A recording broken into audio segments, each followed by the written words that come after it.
Hello everyone, I am the storyteller of Stories at Midnight, and I am here to help you today. I know you use this video to fall asleep, so before that, like the video and subscribe to the channel. Also, where are you from, and what time are you watching now? So relax and enjoy the story. The night settled over the small mountain town like a thick, comforting blanket, broken only by the occasional glimmer of Christmas lights strung across the shops. Snowflakes danced lazily in the dim glow of street lamps, muffling the world in serene silence. Somewhere in the distance, the soft jingle of bells could be heard, mingling with the faint whistle of the wind. Inside the Frosty Mug, a quaint old tavern perched at the edge of the forest, the air was warm and heavy with the scent of mulled wine and pine. A faint crackle came from the fireplace, where a half-burnt log collapsed into glowing embers. It was the kind of place where time seemed to pause, inviting visitors to linger just a little longer. But tonight, something felt different. Beyond the frosted windows, the forest seemed darker, as if the trees themselves leaned closer to listen. The sound of the bells outside grew louder for a moment, almost too loud, before fading abruptly. The tavern's door rattled lightly against its hinges, though no wind followed. From his seat near the bar, Joe, the barkeep, glanced up at the clock. Midnight was close, and the Frosty Mug had never stayed open this late on Christmas Eve. Yet the empty stool at the far end of the bar seemed to beckon, as if awaiting a long overdue guest. Joe had owned the Frosty Mug for nearly 20 years, inheriting it from his father, who'd built the place with his own hands. It was more than a bar. It was a refuge for the townsfolk, a spot where hunters, truckers, and lonely wanderers could share a drink and a story.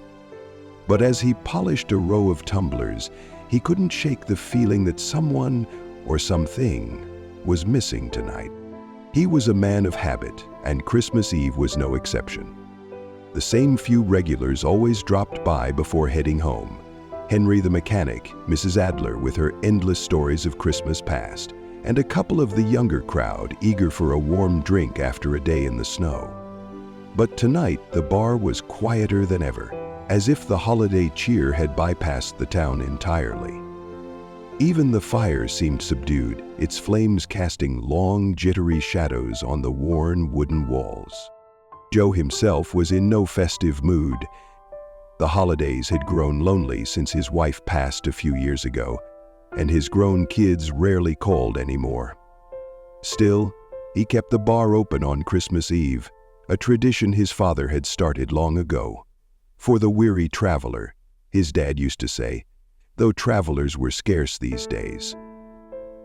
As Joe stacked the glasses on the shelf, a faint sound broke the silence, a rhythmic tapping on the window. He turned sharply, but there was nothing there, just the forest outside, its blackened branches clawing at the sky. Shaking his head, he poured himself a shot of bourbon. "Too much caffeine," he muttered. But when the bells jingled again, this time directly outside the door, Joe froze. The Frosty Mug's Christmas bell had been broken for years. His eyes drifted to the far end of the bar. The empty stool, cloaked in shadow, seemed wrong, like it had been placed there deliberately. Still, he stayed put. The Frosty Mug never closed early, not on Christmas Eve. The clock struck midnight, its chime echoing faintly through the tavern. Joe set his glass down and moved toward the door, drawn by a mix of apprehension and duty. The Frosty Mug had always welcomed visitors, no matter the hour. But as he reached for the handle, a cold draft snaked through the room, extinguishing the candles on the tables. The only light left came from the fire, which sputtered and flared unnaturally. Shadows stretched and danced on the walls like figures in a macabre play. Joe hesitated, his hand hovering over the lock. That's when he noticed it. faint footprints in the snow just outside the frosted glass. Small, precise, and oddly uniform. They led straight to the door, but showed no signs of retreating. Joe swallowed hard, shaking off the unease. "Probably just a stray dog," he muttered. Though even he didn't believe it. With a deep breath, he swung the door open. No one was there. The forest stood silent and still, its dark silhouette framed by the silver moonlight. But as Joe started to step back inside, a distant sound caught his ear. A low, guttural chuckle, faint but unmistakable. He slammed the door shut, bolted it, and turned to find the fire blazing brighter than before. Its heat was oppressive and unnatural. The frosty mug suddenly felt too quiet. Even the comforting hum of the bar's old refrigerator had ceased. Joe tried to steady his nerves, but a glass shattered behind the counter, sending him spinning around. There was no one there. Only the empty bar stool at the far end, which now seemed closer than before. His hands trembled as he reached for his phone, but the screen was dead.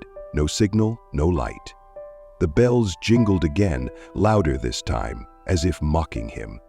And then, a voice, a deep, raspy whisper that seemed to come from everywhere and nowhere at once. "Been a long time, Joe." The stool creaked as if someone had just taken a seat. Joe's breath hitched as he stared at the stool. The faint imprint of an elbow on the bar's dusty surface appeared, as if someone invisible were leaning on it. The fire flickered, its light dimming just enough to make the shadows seem alive. "Who's there?" Joe's voice quavered, barely louder than a whisper. The stool creaked again, this time accompanied by the faint sound of boots scraping against the floor. Slowly, the figure emerged. A man dressed in a tattered red coat, his face obscured by the shadows of a worn-out Santa hat. A long, tangled beard hung like a veil over his gaunt features, and his hands, pale and clawed, rested on the bar. "Don't you recognize me, Joe?" the figure rasped, his tone equal parts mockery and menace. Joe took a shaky step back. The man's presence felt suffocating, his eyes, sunken pits of darkness, locking onto him with an intensity that rooted Joe in place. "You," Joe stammered, his mind racing to place the face. Something about the man felt achingly familiar, like a half-remembered dream or a forgotten nightmare. Of course. I never got that drink," the figure said, his voice slicing through the heavy silence. He gestured toward the bar. "I've been waiting a long, long time." Joe's mind reeled back to Christmas Eve years ago, when a drifter had stumbled into the frosty mug. The man had begged for a drink on credit, but Joe, frustrated with freeloaders, had sent him out into the freezing night. The drifter never returned, and the story faded into the forgotten corners of Joe's memory. Until now. The man in red leaned closer, the faint stench of decay curling into Joe's nostrils. A cold night for second chances, isn't it? Joe's legs refused to move as the room seemed to shrink around him. The fire crackled violently, its glow illuminating the man's face for the first time. His features were ghastly, a skeletal grin stretched unnaturally wide, eyes that gleamed with malice, and frost-bitten skin that seemed to flake with every movement. "Let me pour you a drink," Joe said, his voice trembling as he reached for a bottle of bourbon. His hands shook so violently that the bottle slipped, shattering on the floor. The man didn't flinch, but his smile widened. "Too late," he hissed. The room plunged into darkness, save for the fire, which now burned an unnatural blue. The bells on the door jingled one last time, and the figure rose, his form towering and otherworldly. The last thing Joe heard was the sound of deep, echoing laughter, blending seamlessly with the wind howling outside. When the lights flickered back to life, the bar was empty. The fire was gone, the stool pushed neatly under the counter, and the bottle shards had disappeared. Only the faint scent of frost and decay lingered in the air. The next morning, Joe awoke to the soft chirp of birds and the quiet hum of the world coming to life again. The sun crept through the window, casting warm golden rays across the empty bar. His head throbbed, and his hands were stiff, as if he had been clutching something all night. The frosty mug looked exactly as it always had, untouched, orderly, even welcoming. But as Joe stumbled to his feet, a cold shiver ran down his spine. He knew the night had happened. He knew what he had seen. Yet the place seemed unchanged. No footprints in the snow outside, no sign of the man in the red coat, no trace of the eerie presence that had filled the room. It was as if it had all been a dream. Bottle of sway. She squatted down, held a piece of paper in front of him, and picked up the straightened bottle. The tail was clutched in the bottle of her blue dress, but as Joe wedged between the floorboards, kneeling down, his breath caught when he saw the faded scrawled words, Chintatek, Teshinvito. See you next Christmas, Joe. He folded the paper carefully, his heart racing. The air felt colder now, the warmth of the morning sun unable to touch the corners of the room where shadows lingered. Joe walked to the window, staring out at the calm street, where people were going about their usual business, preparing for the day. A part of him wanted to forget, to push it all away, but another part, the part that felt the weight of the cold, invisible gaze, knew better. It wasn't over. He turned to the door, half expecting to see the man standing there, but there was nothing. No sound, no movement, just the faintest whisper of bells ringing softly in the distance. Joe took a deep breath, closing his eyes as the echo of laughter faded into the wind, wondering if, perhaps, some spirits never truly leave, especially on Christmas Eve. The snow fell in thick, soft waves over the small town of Pine Hollow, blanketing the streets in an eerie silence. Christmas lights twinkled in frosty windows, and the scent of pine and cinnamon drifted through the air.